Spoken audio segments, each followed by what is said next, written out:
everyone, we just wanted to do a quick video about what you can expect when you get your flag in the mail.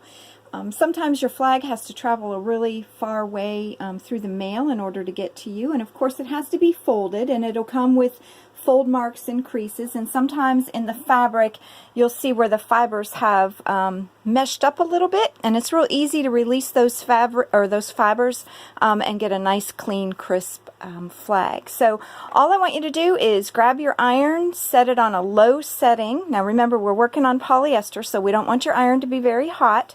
And then I just grabbed a tea towel out of my kitchen drawer, and this is what I'm going to do. I'm just going to lay that tea towel over top of the flag. I'm going to mist the tea towel with some water, just real lightly. And then again, with my iron on a low setting, I'm just going to iron the flag.